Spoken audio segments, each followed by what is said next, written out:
चलो देखिए, आज हम अध्याय 11 शुरू कर रहे हैं, जिसका नाम क्या है, सीधा और प्रतिलोम समानुपात। जिसका पहला प्रश्न हमने क्या लिया है, 14 मीटर ऊंचे एक बिजली के खंभे की छाया 10 मीटर है। समान स्थितियों में उस पेड़ की ऊंचाई ज्ञात कीजिए जिसकी छाया 15 मीटर है। तो हमने पहले तो पेड़ की छाया को, पेड़ की ऊंचाई को मान लिया। क्या माना पेड़ की ऊंचाई 100 मीटर है, जो हमें ज्ञात करना, तो उसको मान लिया। अब फिर हमने टेबल बना ली, उसके हिसाब से प्रश्न के अनुसार से वस्तु की ऊंचाई मीटर में दे रखी थी, इसलिए मीटर में लिख दिया, और छाया की लंबाई मीटर में। इस तरह तालिका बनाने से हमारा सवाल सरल हो जाता है। तो वस्तु की ऊंचाई, वस्तु क्या है, खंभा, जिसकी ऊंचाई कितनी है, 14 मीटर, और उसकी छाया की लंबाई कितनी है, 10 मीटर। तो नीचे हमने 10 मीटर कर दिया। उसके बाद में क्या किया, इधर पेड़ की जो ऊंचाई थी वो हमने 100 मान ली, और उसकी छाया की लंबाई कितनी थी, 15 मीटर, तो ये हमने 15 मीटर कर दिया। अब इसको जमाने का तरीका क्या है, इसका जमाने का तरीका ये है कि ऊंचाई को ऊंचाई के साथ अनुपात में ले लो। 14 अनुपात x बराबर इधर हो जाएगा, वो इस लंबाई को लंबाई के साथ ले लेंगे, तो 10 अनुपात 15। अब अनुपात का मतलब क्या होता है, बटे में लिखना। तो 14 बटे में x इधर हो जाएगा आपके पास 10 बटे में 15।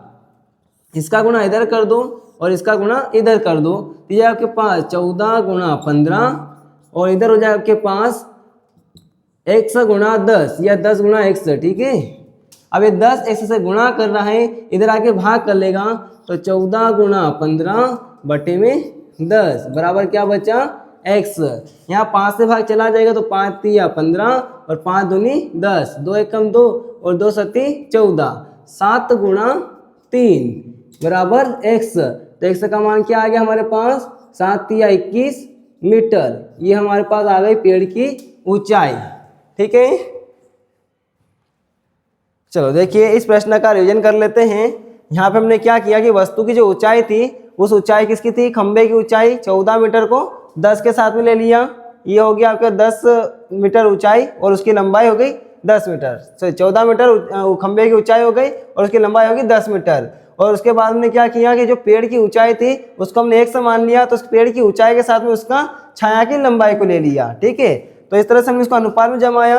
किस तरह जमाया, ऊंचाई को ऊंचाई के साथ में, लंबाई को लंबाई के साथ रख लिया। उसके बाद में कुछ नहीं करना, अनुपात को मतलब था बटे में लिखना, तो जिसको 14 बटे 1 से कर देंगे, इसको 10 बटे 15 कर देंगे। इसका गुणा इधर, इसका गुणा इधर, बाकी सिर्फ कैलकुलेशन करना है। इस तरह से x का मान क्या रहेगा, पेड़ की ऊंचाई बराबर 21 सेंटीमीटर, 21 मीटर।